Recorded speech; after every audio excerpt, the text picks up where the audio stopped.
Howdy y'all, you got the Bulldog on the channel.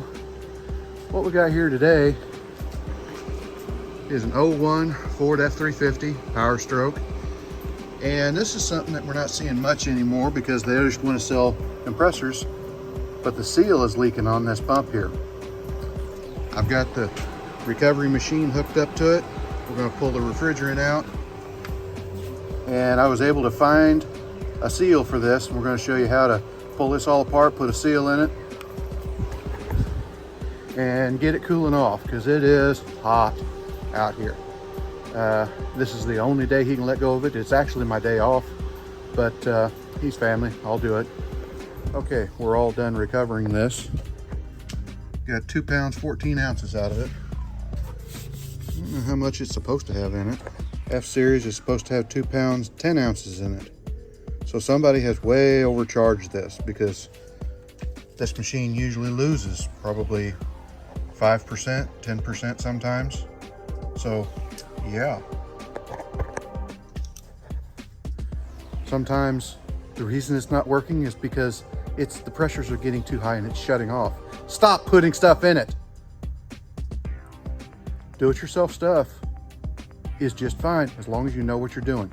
That's why most of the stuff that you can get over the counter is not good.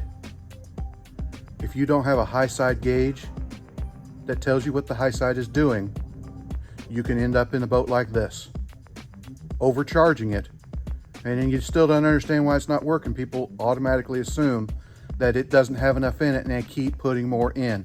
This system was overcharged. I saw the leak here at the front pump. He decided not to use it. When it got hot, it quit.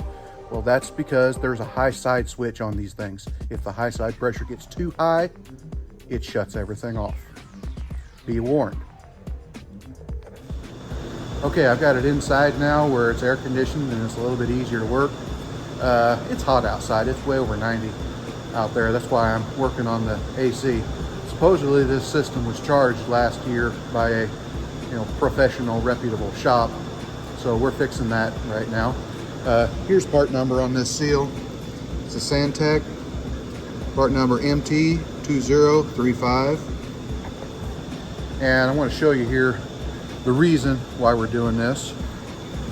All that dust there collecting on the front seal, it was actually wet when I looked at it before when he was still using it. He had called me and I have enough equipment around to charge a system, but not to recover a system there at home. But as soon as I put the gauges on it and saw that it already had a charge in it and it was full, I told him we're going to have to go deeper on this thing, and it would work for a little while, he said, and then it'd shut off. Well, this has been leaking for nearly a year and it's still overcharged. Just because the shop is professional, it doesn't mean they know what they're doing. That's why if you have a good mechanic, keep them. But this is stuff you can do at home. Ironically, I have to follow the law because I'm certified and we charge for the service. Customers can go to Walmart and get 50 cans and chuck them in a system like this. If it's got a gigantic hole in it and it vents to the atmosphere, oh well. But don't do that. Fix it. It is cheaper to fix it. It really is. If it's something that's on the outside. If it's something where you got to rip the dash out, that's a different story. But I just did a job here last week that it would leak out over a year. We charged it last year. First time we'd ever seen the vehicle. Well, it was down again. Not flat, but low, very low. We fixed the problem. Yes, it was expensive. But if we know there's a problem, we know where it is, we need to take care of that. So I'm done monologuing now. Let's get to this front seal. Now we're gonna take the bolts loose on this recovery tank. There's enough room. I can take the hose loose over here and just kind of pick this up and rotate it 90 degrees so that we can get to the front of this pulley without having anything in the way. Since this pump is right here on top, it makes it a real good candidate for doing what we're doing.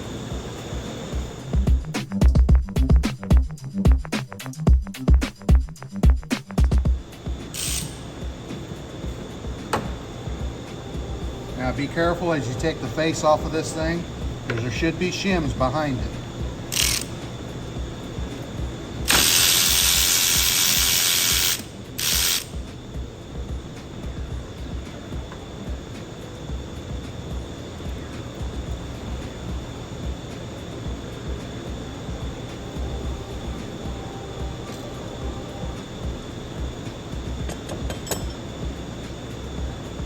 I don't find any shims yet.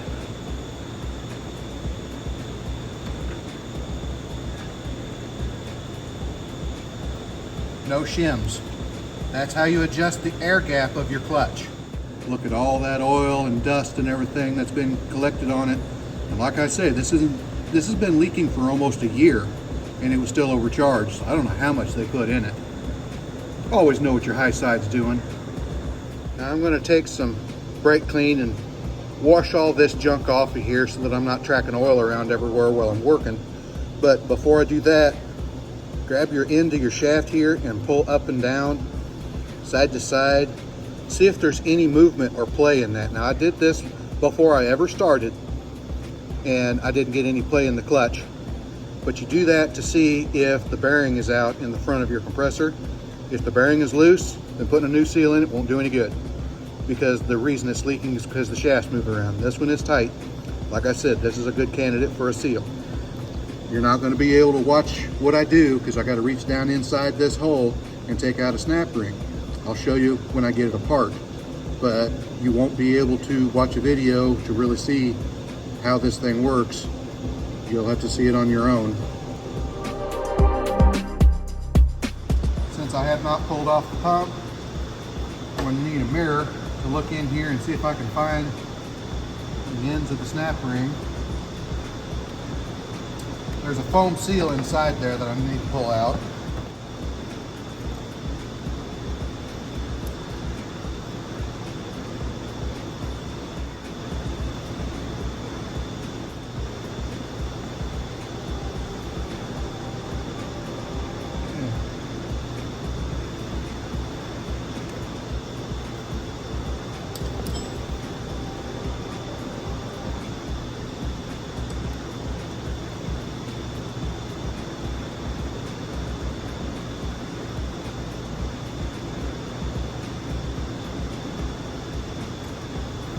Kind of blindly feeling around for this. This is not the fun part.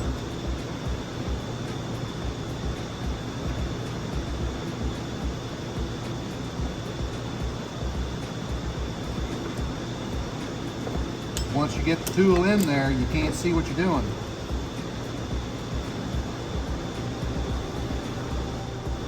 I'm going to get a smaller pair of pliers. Never mind, this is the smallest pair that I got.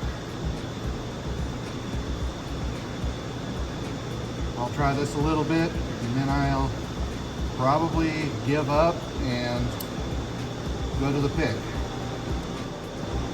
Of course, I have the option of pulling the pump off, but that doesn't help me to get down inside this hole. That's why I just don't do that.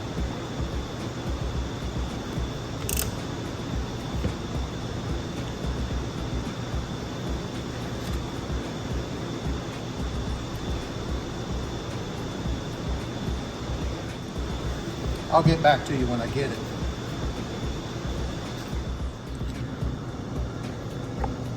To give you a visual of what we have inside here, there's the snap ring. It's pretty deep down in there. It's kind of difficult to get to. It takes a little bit of finesse. Okay, I got it out. The way I did it is I used this bent pick to poke in one of the holes and lever it up against the outside of that while using a right angle pick to reach in underneath, hook it and pull it out. Very much you're going by feel. You can't see what you're doing and it takes some experience to do that, but it's possible. Now this is a special tool. It's supposed to reach in there and you screw this in and it expands this end of it to grab the inside of that seal. Here's the new one right here. You're going to slide it in there And when you screw this in, it's going to spread these fingers out and grab the inside lip of this seal and allow you to pull it out right here.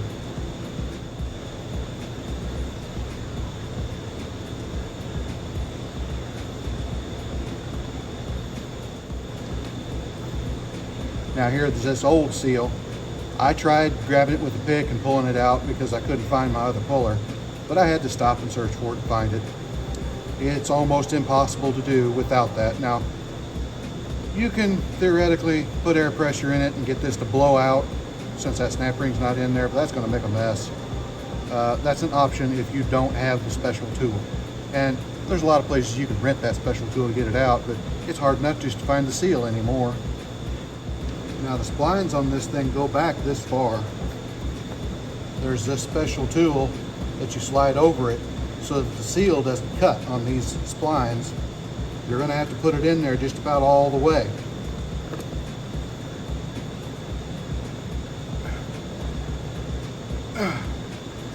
Now you'll take the seal and slide it up over top of that, oil it up real good, back and forth, inside and outside, and it goes in there with the taper towards the pump. Okay, we've got it lubed up with a little bit of oil. Set it on here. Slide it up on there. Now, what I usually do is I take the tool and I use that to install it in all the way. Should be able to just push it in by hand. Feels like it's seated in good. Now we'll pull the sleeve off. Oh. Now the way that I check to see if it's seated properly, because since you can't see, you stick a pick in there, slide it in. I use a right angle pick and turn it towards the outside so that it's dragging on the outside, and make sure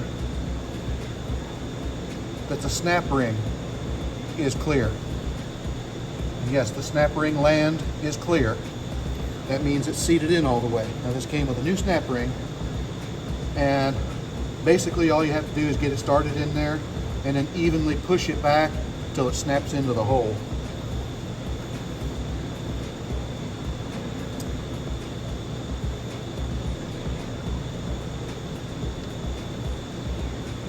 I'll go as deep as I can get with my snap ring pliers.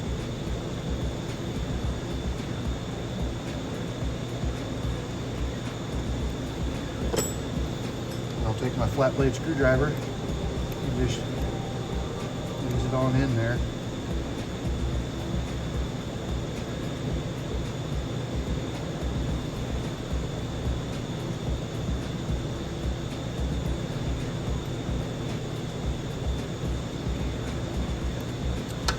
Let's take a look.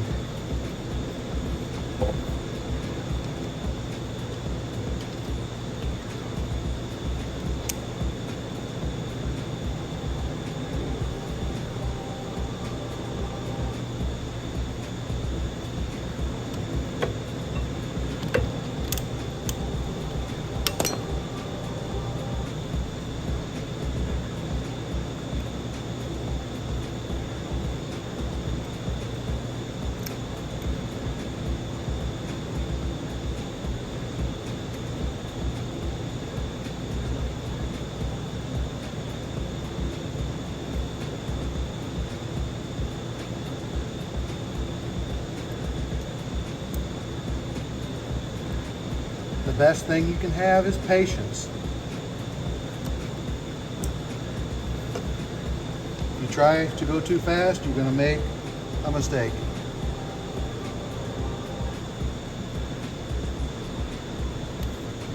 With your light and a mirror, peek down in there.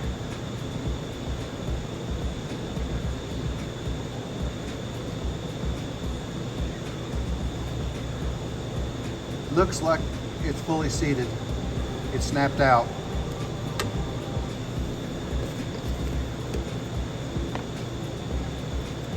Here's the old snap ring. Now when you slide it down in there, it's going to press together and you can tell when they snap back out, then it's all locked in. Conversely, you'll tell on the outside ring how much of it's showing. It is very much an experience-based deal. You also don't want to push where the gap is between the snap ring, because that's a rubber seal that's going to be there. Don't destroy what you've just done. Now, the seal kit comes with this felt right here. That's what this is here that I took out.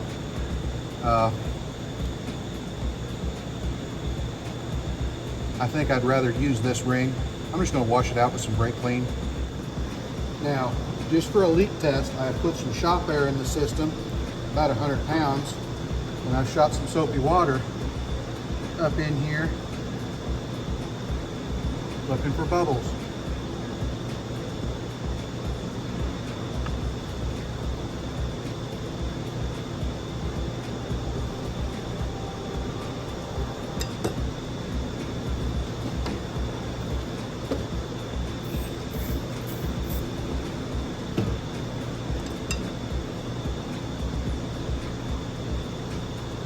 And I do not see any.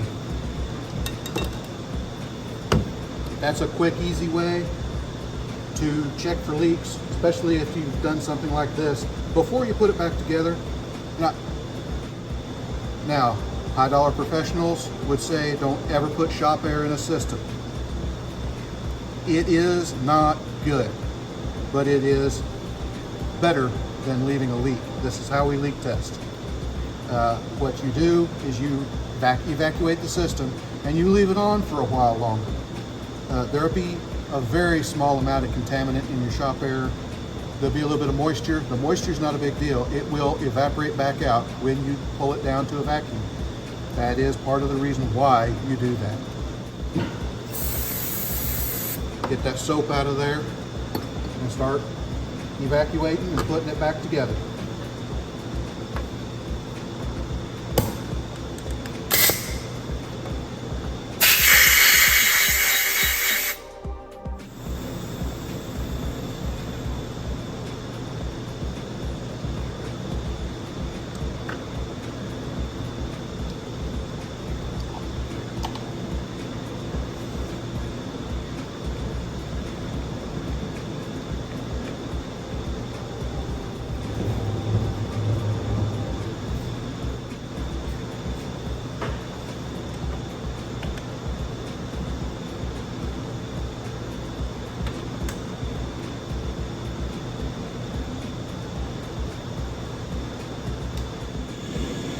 Now here we are evacuating this system.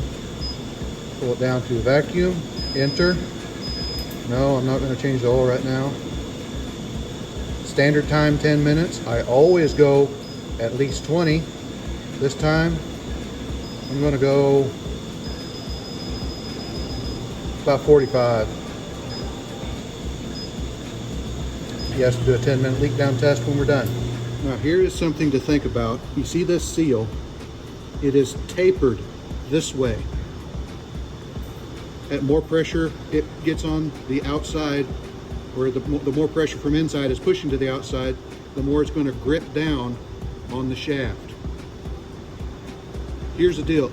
There's nothing really holding it from sucking air into it.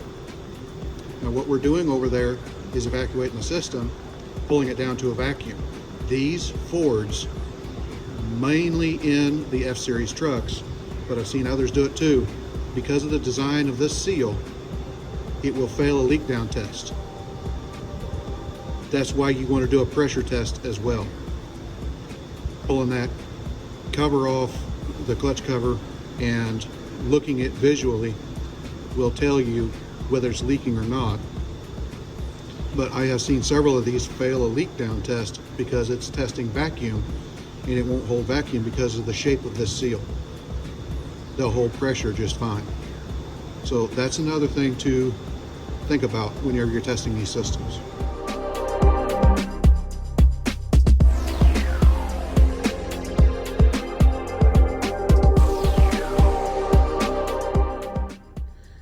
really makes you happy?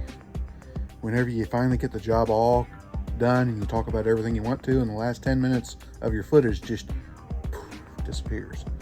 Anyway, you got to see the whole repair there. You just didn't get to see me recharge the system. What I do, you see on the machine, I fire the truck up after I've charged it and watch the pressures on the gauges. I don't take it for granted. They were running real good, 175/30, which is about perfect for that temperature. It can run higher when you're doing it outside. You'd be running up to 225, 250 sometimes. When you're getting close to 300, that's bad. There's something wrong if you're pushing that high of a pressure. But the project went well. I drove it home, delivered it back to the customer. He has air conditioning now. So this is a repair that a do-it-yourselfer can do, but you do need some special tools and a little bit of experience in doing this stuff. Anyways, like, comment, subscribe, hit your little bell notification, share it all around. We'll talk to you later.